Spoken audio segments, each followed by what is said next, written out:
Olá, eu sou o professor Saulo Felipe e esse é o curso Matemática Básica. Desde já quero agradecer e seja muito bem-vindo ao meu grupo de alunos de sucesso. Então, vamos começar a aula.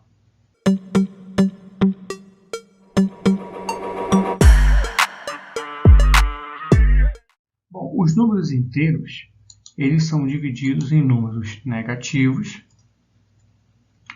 e nos números positivos. E qual é a característica fundamental desses elementos? Os números negativos, eles são obrigados a aparecer o sinal de menos. Já os positivos, não. Eles podem ou não vir com o sinal de mais. Quando eu falo de adição e subtração desses elementos, dos números positivos e dos números negativos, eu tenho duas situações.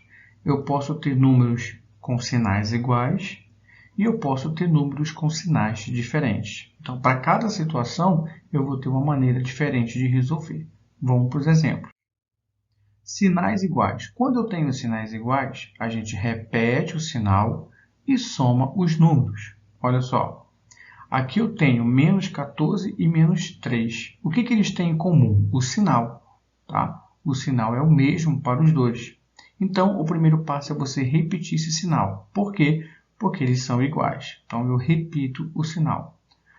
Depois, eu somo os números. 14 mais 3 vai dar 17. Próximo exemplo, eu também tenho dois números inteiros que têm o mesmo sinal, menos 10 e menos 6. Processo, repete o sinal e soma os números. 10 mais 6, 16. Outro exemplo, eu também aqui tenho uma dupla de números com o mesmo sinal, nesse caso o sinal positivo. A gente vai repetir o sinal e somar os números. 35. Lembrando que o positivo não é obrigatório a demonstração do sinal positivo aqui, tá? Olha só aqui, ó, no número 12. O número 12 ele é positivo, mas ele não é obrigado a aparecer o sinal, tranquilo? Então, 12 mais 8 vai dar 20. Sinais diferentes. Quando eu tenho sinais diferentes, eu tenho uma maneira diferente de resolver. Já nesse caso, a gente vai repetir o sinal do maior número, tá? E vai subtrair em vez de somar. Então, olha o exemplo. Aqui eu tenho mais 14 e menos 3. O maior número é o 14. Então, é o sinal dele que vai prevalecer, tá? E aí, depois que eu verifico qual é o maior número e repito o sinal, a gente faz o processo de subtração. 14 menos 3 vai dar 11. Aqui eu tenho menos 10 e mais 6. Bom, o maior é o 10, então é o sinal dele que vai ficar na frente. E 10 menos 6 vai dar 4. Outro exemplo, eu tenho aqui como maior número o 20, então o sinal dele que vai ficar na frente. E 20 menos 15, 5. Nesse próximo exemplo, o maior número também é o 20, então o sinal dele que vai prevalecer, e 20 menos 12 vai dar 8. Lembrando que aqui não aparece sinal, então aqui é positivo. Adição e subtração, só que agora com o jogo do sinal.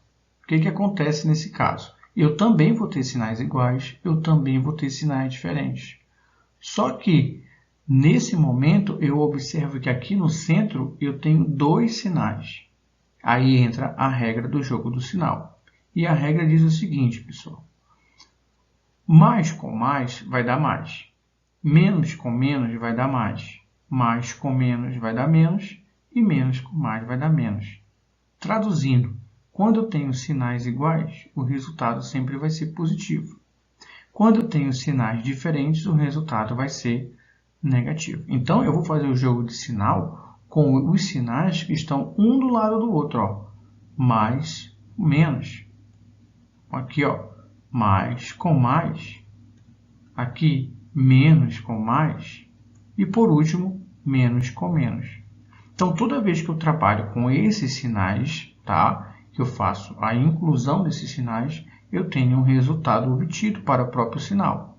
Então, por exemplo, aqui, ó, mais com menos, o resultado vai ser menos. Tá bom? Menos com mais, resultado também menos. Mais com mais dá mais e menos com menos também dá mais. Sinais diferentes, resultado negativo. Sinais iguais, resultado positivo. Tá bom? Continuando. Bom, o primeiro exemplo, certo?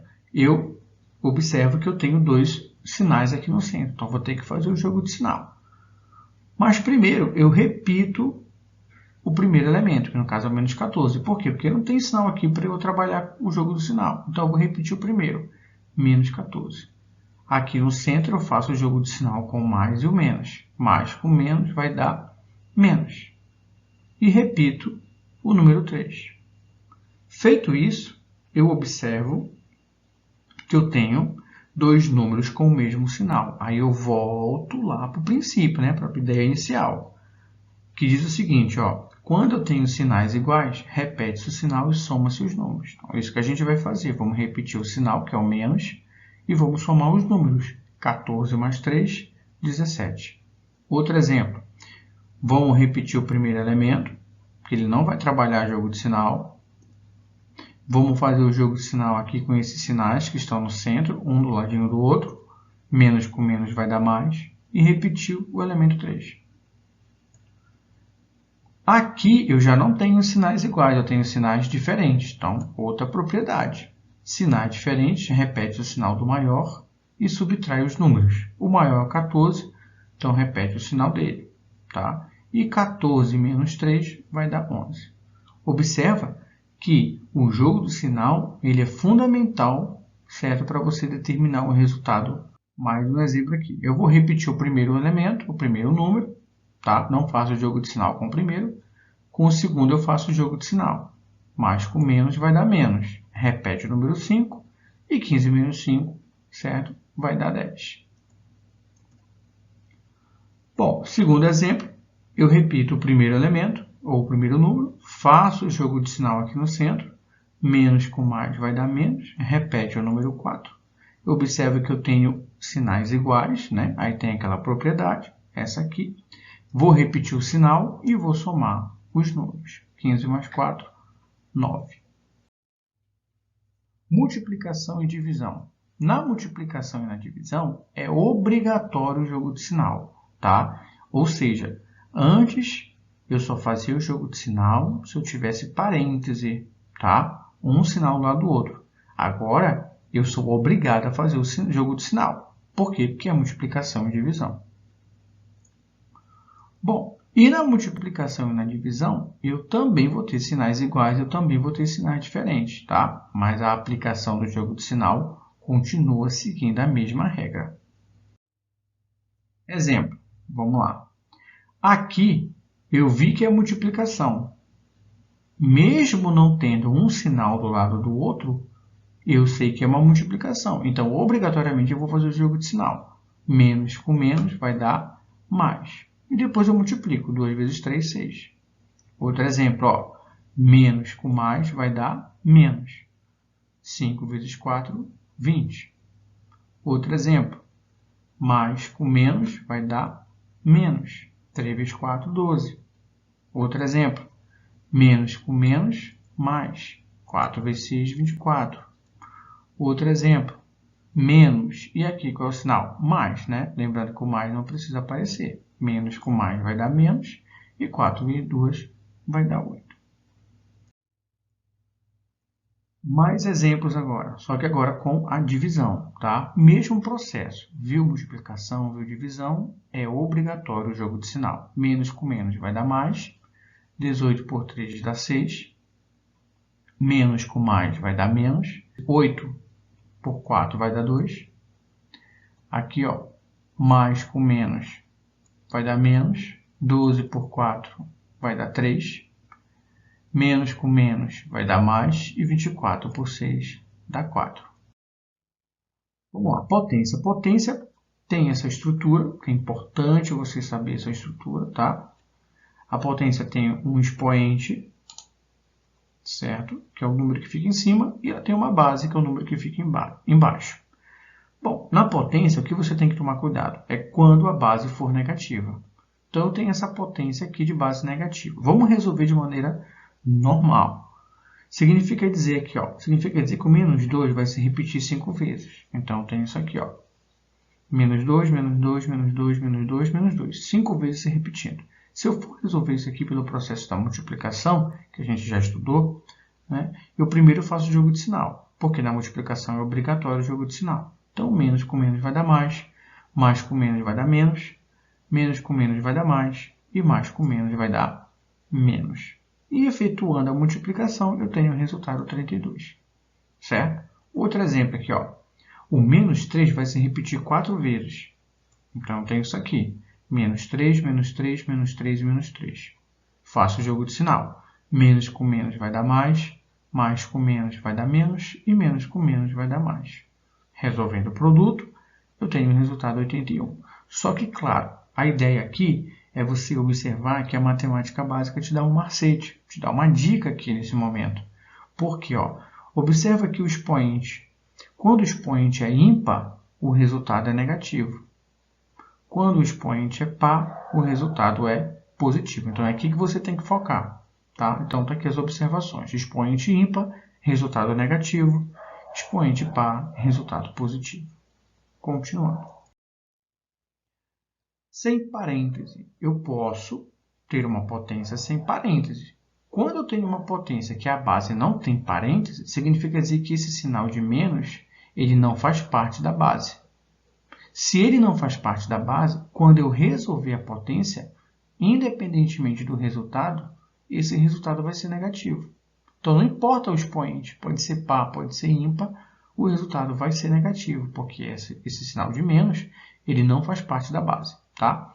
Então, resolvendo aqui, ó, eu já vou colocar direto o valor menos lá na frente, porque eu já sei que o resultado é menos.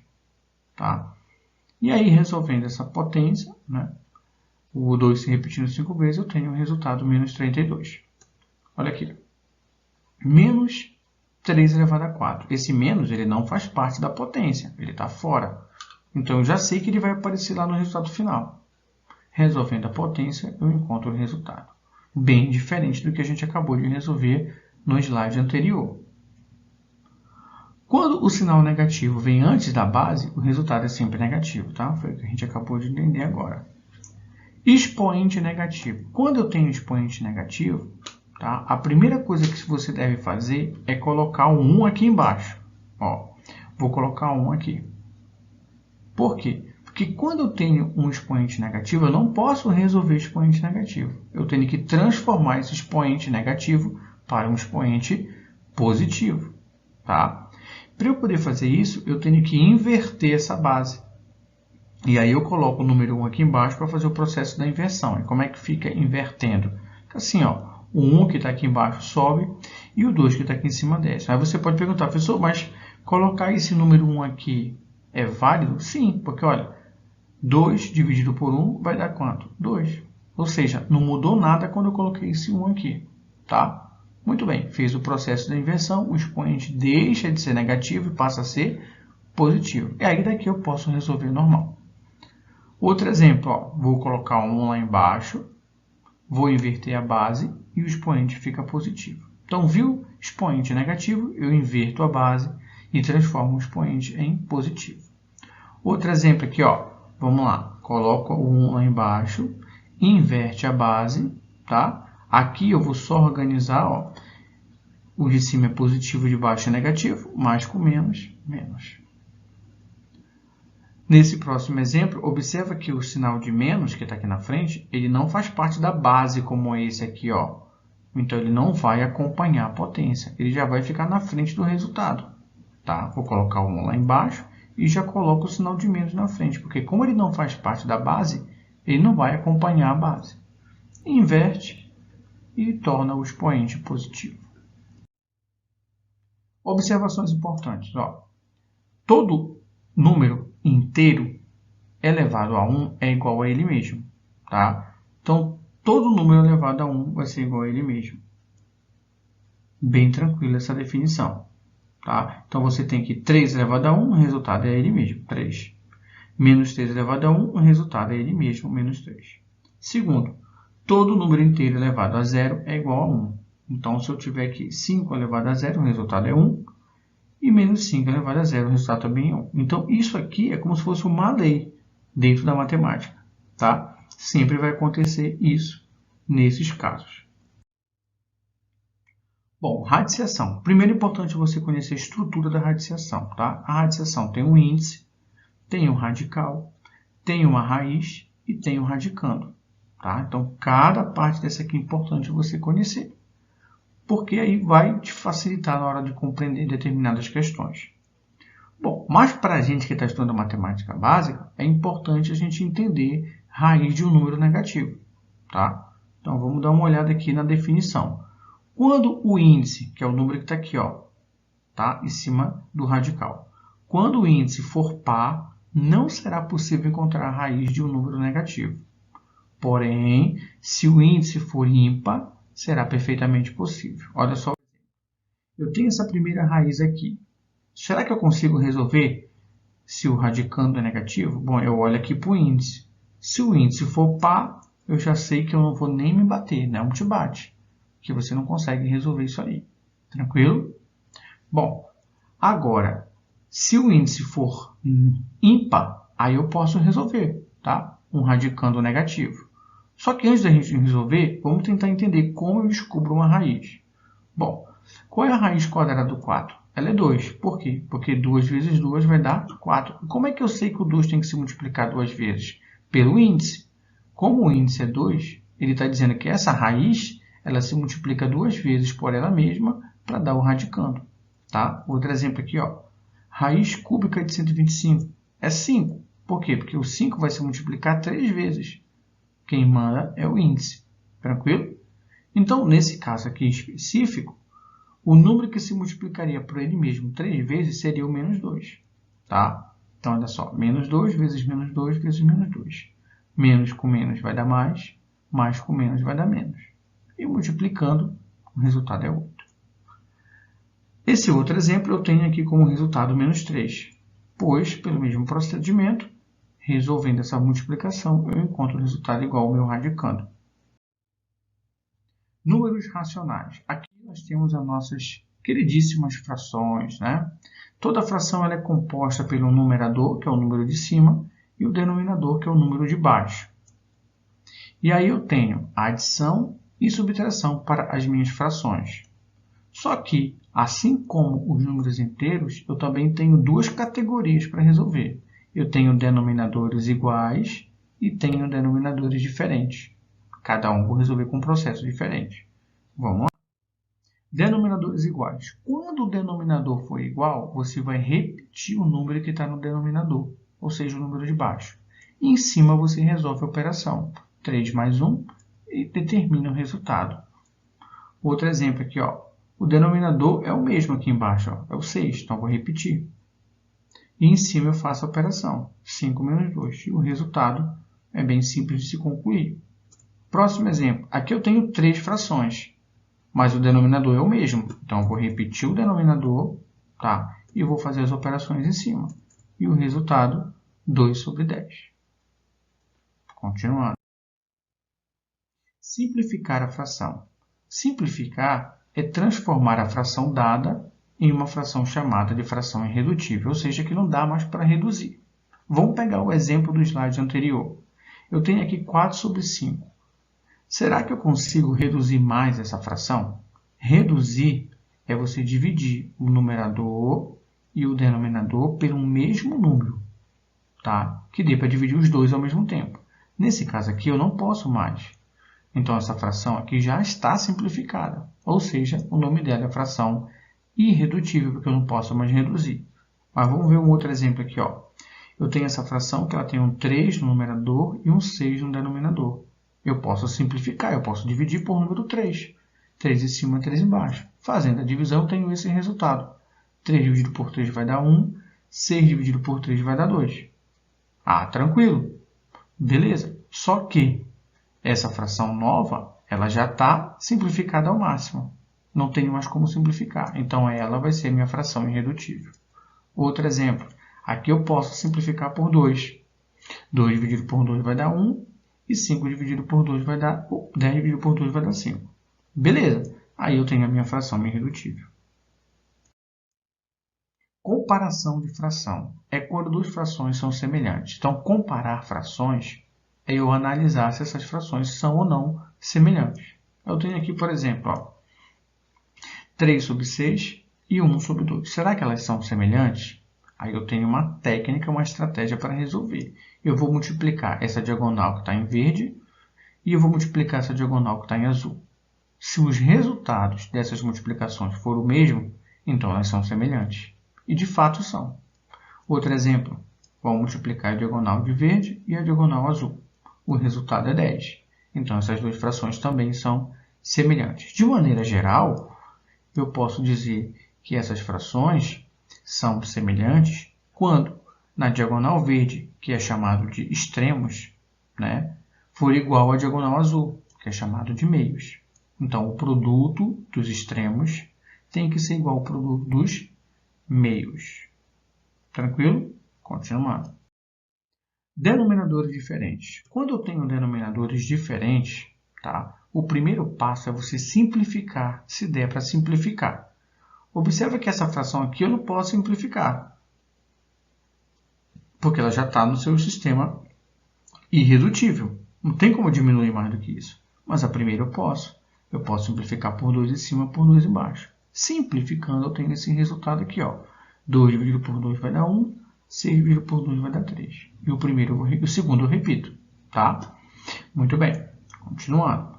Agora, para resolver essa soma, e ela não tem o mesmo denominador, a gente vai usar a técnica que a gente acabou de resolver anteriormente, a técnica de semelhança, tá? A gente vai multiplicar essa diagonal, tá? A diagonal aqui dos extremos, que dá 2, repetir a operação, multiplica a diagonal dos meios, que dá 3, e depois multiplica os denominadores, que dá 6. E no final, para concluir, é só fazer a operação que está em cima. Mais um exemplo. Antes de resolver, verifique se dá para simplificar. Nesse caso aqui não dá, então eu vou aplicar a propriedade logo direto. Tá? Multiplica os extremos, multiplica os meios e depois multiplica os denominadores. Soma em cima. Se der para simplificar, simplifique. Nesse caso dá. Eu posso simplificar por 3 em cima, por 3 embaixo. E aí eu tenho o meu resultado. Números mistos. Os números mistos nada mais são do que você camuflar uma operação. Tá? Quando eu tenho um número misto, eu tenho uma soma de um número inteiro por um número fracionário. Por exemplo, isso aqui cai muito em receita de bolo. Aqui eu tenho 1,5 xícaras de açúcar, por exemplo. Tá? Quando eu vou colocar 1,5 xícaras de açúcar dentro de uma receita de bolo, lá, eu estou adicionando 1 mais meia. Então, o número misto nada mais é do que uma soma. 1 xícara mais meia xícara de açúcar. Tá? E como é que eu resolvo o número misto? Tem uma técnica para resolver o número misto diferente das outras operações que a gente fez até agora. Vou fazer o seguinte, ó, eu vou pegar o denominador, que é o 2, e vou multiplicar o número inteiro. Tá? 2 vezes 1 vai dar 2. Aí fica nessa estrutura aqui, ó. 2 vezes 1 vai dar 2. E a fração continua lá. Agora eu vou resolver a operação que está mandando aqui, ó. No caso, soma. 2 mais 1. E vai dar 3. E o denominador repete de novo. Observa que o denominador se repetiu em todos os processos. Tá? Só mudou o numerador. Muito bem, continua. Aqui eu vou abrir. Pronto.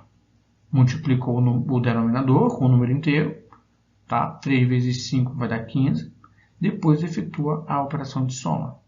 Vai dar 17 sobre 5. Potência e radiciação. Potências fracionárias com expoente negativo. É essa parte que você tem que se ligar na matemática básica. Tá? Então, quando eu tenho uma potência de expoente negativo, eu tenho que fazer o quê? Inverter a base. Observa que quando a gente estudou lá atrás, tá? Quando eu tinha expoente negativo, a minha base não tinha o número embaixo. Aí a gente tinha que acrescentar o número 1. Aqui não, aqui já tem. Então, basta você inverter.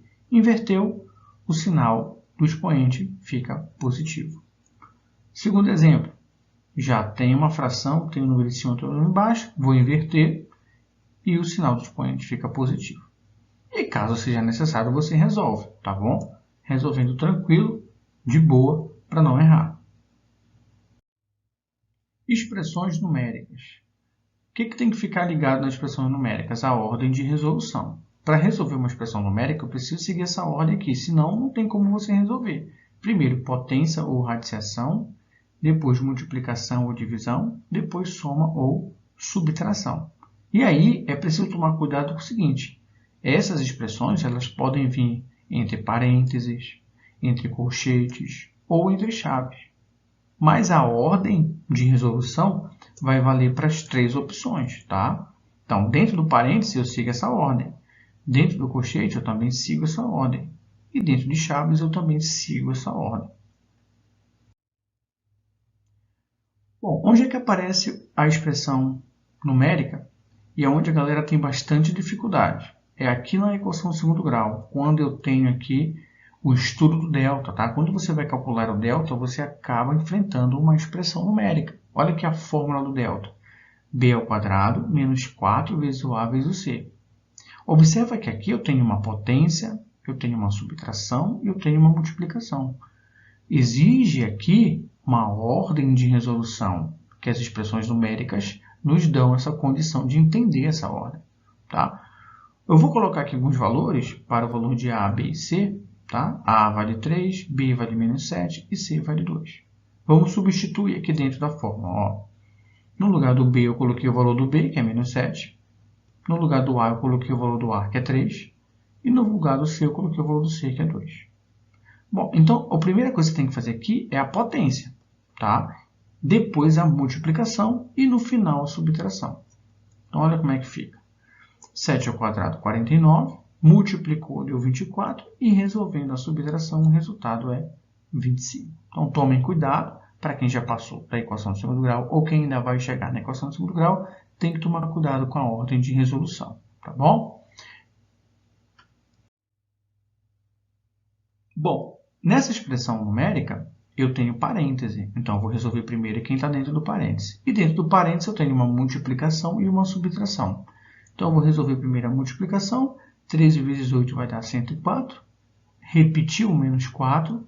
Faço a subtração. E no final, concluo com a adição. Próximo exemplo, eu tenho parêntese e tenho colchete. Vou resolver primeiro a galera que está no parêntese.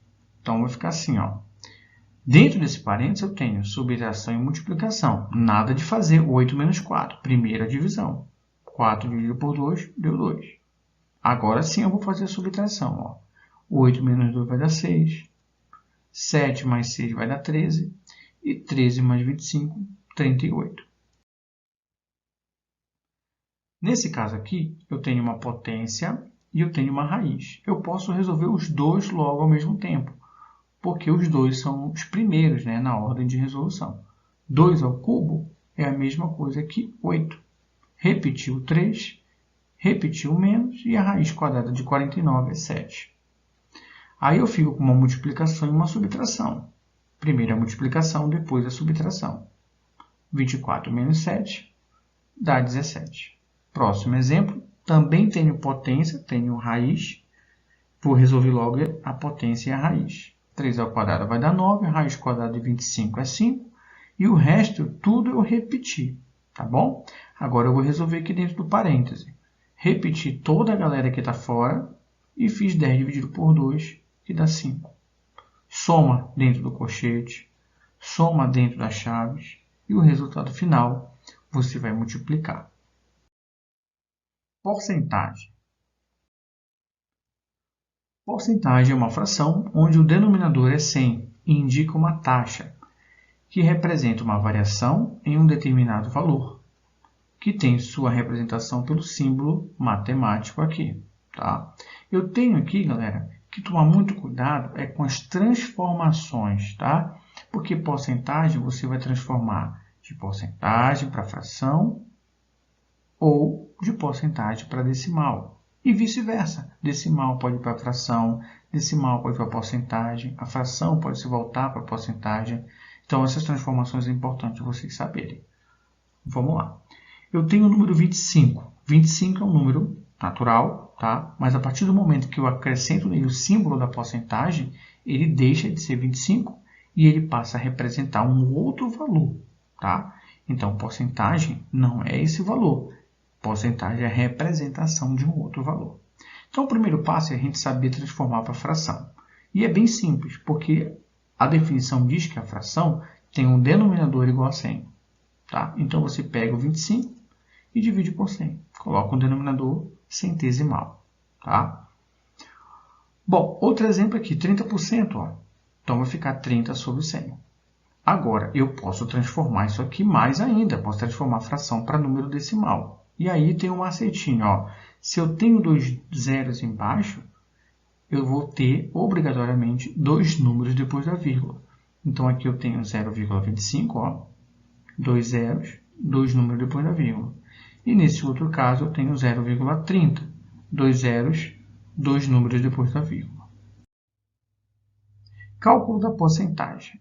É aqui que está o grande trabalho. Saber calcular a porcentagem, tá? Dá um pouco de trabalho, mas vamos fazer com calma. Bom, eu quero calcular 7% de 21.000. Primeiro eu vou transformar a porcentagem em fração. O D significa multiplicação e repito o valor que eu quero calcular. Tá? Vou logo aqui simplificando. Ó, 0 de baixo com 0 de cima, 0 de baixo com 0 de cima. E o que sobra? 7 vezes 210. Resolvendo essa multiplicação, eu tenho aqui o resultado 1.470. Segundo exemplo, quero calcular 15% de 80. Então, a primeira coisa é transformar a fração. Tá? Então, 15 sobre 100 vezes 80. Corta um zero de cima com um zero de baixo. E aí, o que vai sobrar? Vai sobrar 15 sobre 10 vezes 8. Tá bom? Eu te aconselho a resolver logo a multiplicação. Tá? Não faça a divisão, porque vai dar mais trabalho depois. Então, vai ficar assim, ó, 15 vezes 8 dividido por 10. 15 vezes 8 é 120. Opa, olha como multiplicar foi bem mais favorável, né? Porque aí eu vou poder simplificar o zero de cima com o zero de baixo. Se você tivesse feito a divisão primeiro, você ia ter um número decimal aqui. E aí o resultado é igual a 12. Acréscimo. Dentro de porcentagem, a gente tem o acréscimo, que é o aumento do valor, e a gente tem o desconto, que é a diminuição do valor. Vamos começar com o acréscimo. Acréscimo é quando a porcentagem representa quanto o valor vai aumentar. Então, para eu poder saber quanto o valor vai aumentar, eu tenho que obrigatoriamente calcular o acréscimo. Então, vamos por exemplo aqui. Ó. A passagem de ônibus de um certo município teve um aumento de 5%. Se a passagem custava R$ 3,00, qual o novo valor da passagem com o aumento? Bom, então a primeira coisa a se fazer é calcular 5% de R$ 3,00, para eu saber o real valor do aumento. Então, eu tenho isso aqui, 5% de 3. Transformando 5% em fração e multiplicando pelo valor da passagem, tá? Vou multiplicar primeiro, claro, né? Como eu expliquei para vocês, eu prefiro multiplicar do que dividir. 3 vezes 5 vai dar 15 e o 100 continua embaixo. E aí, volta para aquele macete da porcentagem, né? 2 zeros embaixo, 2 números depois da vírgula. Pronto, determinei o valor que vai aumentar a passagem. Agora, eu posso descobrir qual é o meu novo valor da passagem, certo? Basta eu acrescentar, né? Por isso que é um aumento, uma soma. E o resultado é R$ 3,15. Desconto é quando a porcentagem representa quanto o valor vai diminuir. Exemplo, uma sapataria oferece um desconto de 30% na compra de um par de tênis. Qual o valor pago pelo par de tênis, sabendo que seu valor é de 180? Então, a primeira ideia aqui, como nós fizemos anteriormente, não muda essa relação de cálculo de porcentagem. O que vai mudar é se esse valor vai aumentar ou se ele vai diminuir. Tá? Então, a primeira coisa a se fazer é calcular 30% de 180. Então, vamos lá. 30% de 180 eu vou transformar em fração, 30 sobre 100, e multiplicar por 180. Nesse caso aqui, a gente pode logo simplificar os zeros. Tá? Vou cortar um zero de cima, um zero de baixo, um zero de cima com um zero de baixo.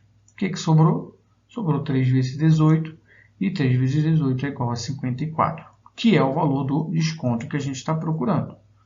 Beleza. Tendo o desconto na mão, eu vou pegar o valor do produto e vou subtrair do valor do desconto. E aí eu determino o novo valor do produto com o desconto.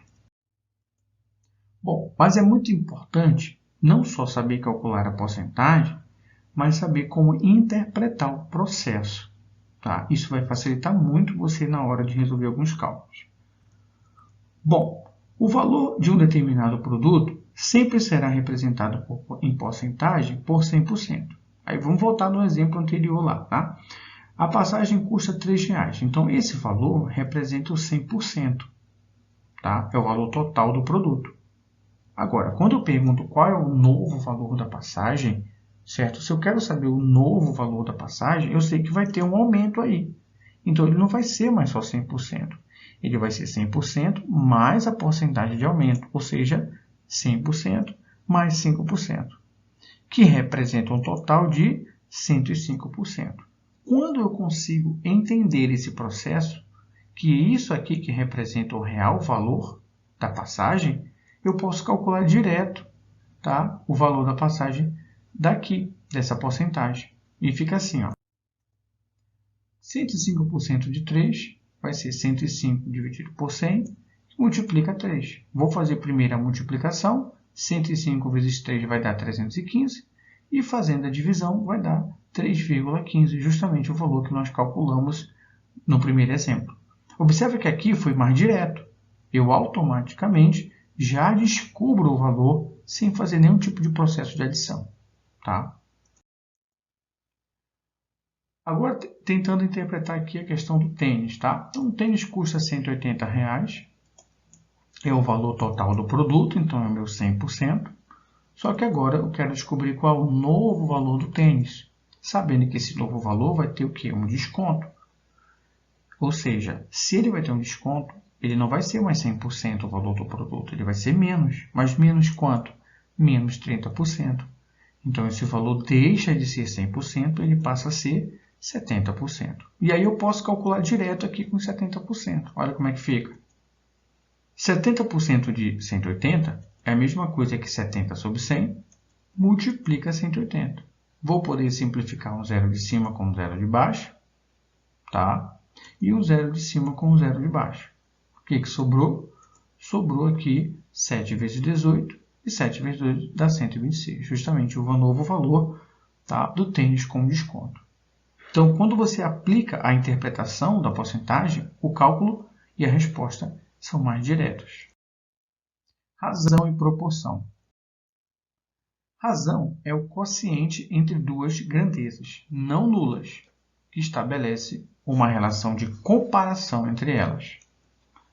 Se eu quero calcular a razão entre A e B, então eu vou fazer aqui a razão, que nada mais é do que o quociente, ou seja, uma fração, tá, entre esses elementos, onde o primeiro elemento fica no numerador e o segundo elemento fica no denominador. Trocando aqui para números, se eu quiser calcular a razão entre 3 e 5, basta fazer 3 sobre 5. Tá bom? E você já está entendendo que a razão nada mais é do que uma divisão. Só que a razão ela pode ser cobrada de 3 maneiras para você dentro de uma prova.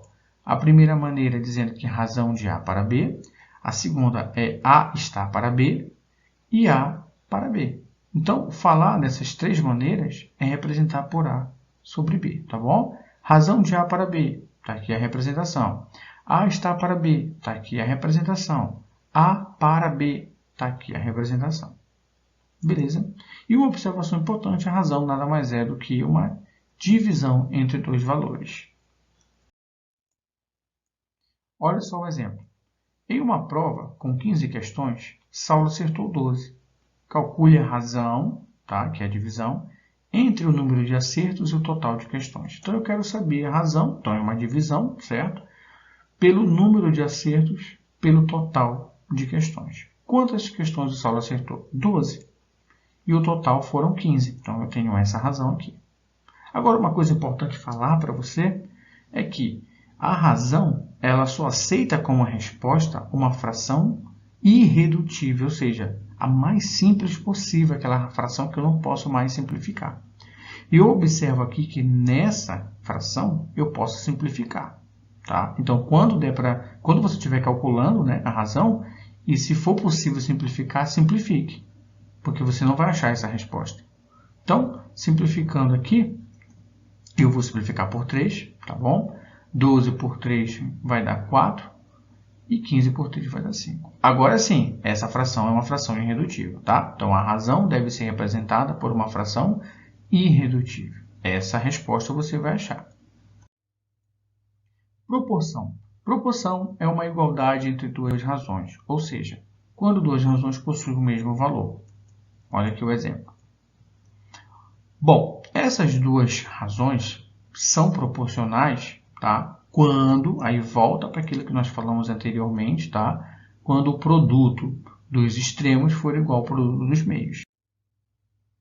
Propriedade fundamental da proporção. O produto dos extremos é igual ao produto dos meios. E aí eu posso aplicar isso aqui de maneira geral, tá? Ó, produto dos extremos, A vezes D, tem que ser igual a B vezes C. Tá? Um exemplinho aqui, ó, tranquilo. Você tem aqui essas duas frações e elas são proporcionais se a propriedade fundamental da proporção, que é esse produto, valer aqui, tá? For o mesmo resultado. Então, eu vou fazer aqui extremos, 8 vezes 3. Meios, 6 vezes 4. 8 vezes 3 é 24 e 6 vezes 4 é 24. Então, de fato, essas duas razões são proporcionais. Beleza? Calcule o valor de x nas seguintes proporções. Bom, eu quero calcular o valor de x aqui e ele está me afirmando que isso aqui são proporcionais, porque ele já falou que são proporções. Então, eu posso aplicar aqui, certo, a propriedade fundamental. X vezes 12, 12x, e 3 vezes 8, 3 vezes 8, que dá 12x igual a 24. Passando 12 dividindo, eu encontro a minha resposta. Outra maneira de resolver seria aplicando lá a ideia da simplificação. Observe que essa fração aqui ela pode ser simplificada, tá? Então, eu vou simplificar em cima por 4 e embaixo por 4 também. Lembrando que quando você simplifica, você tem que simplificar pelo mesmo número, tá? Então, 8 dividido por 4, tá? Vai dar 2 e 12 por 4 vai dar 3. E como elas são proporcionais, elas são iguais, são semelhantes, eu determino o valor do x. Ó. O x está no numerador e do outro lado eu tenho 2 no numerador. Certo? Então, o x só pode ser o número 2. Tranquilo? Então, se der para simplificar, simplifique, que aí o resultado vem de imediato. Vamos resolver uma questão aqui. Ó. Um retângulo A tem 10 centímetros e 15 centímetros de dimensões. E um retângulo B tem 8 centímetros e 12 centímetros de dimensões. Qual é a razão entre os perímetros dos dois retângulos? Bom, a primeira coisa a se fazer é fazer o desenho, né, para a gente ter uma melhor visualização. Então, aqui eu tenho o retângulo A e eu tenho o retângulo B. Como ele quer o perímetro, tá? A razão entre os perímetros, então ele quer a divisão entre o perímetro da figura A pelo perímetro da figura B. Mas você sabe que perímetro nada mais é do que a soma de todos os lados. Tá? Então, se eu somar 15 mais 15 vai dar 30, com 10, 40, com outro 10, 50. Então, aí eu determino o meu primeiro perímetro. Se eu quiser determinar o perímetro da segunda figura, ó, 12 com 8 vai dar 20, aqui também vai dar 20, né? E 20 com 20 vai dar 40. Só que eu não quero apenas os perímetros, eu quero determinar a razão entre eles. Certo? Eu quero a razão entre o perímetro da figura A e o perímetro da figura B. Então, vai ficar assim, ó, razão é uma divisão.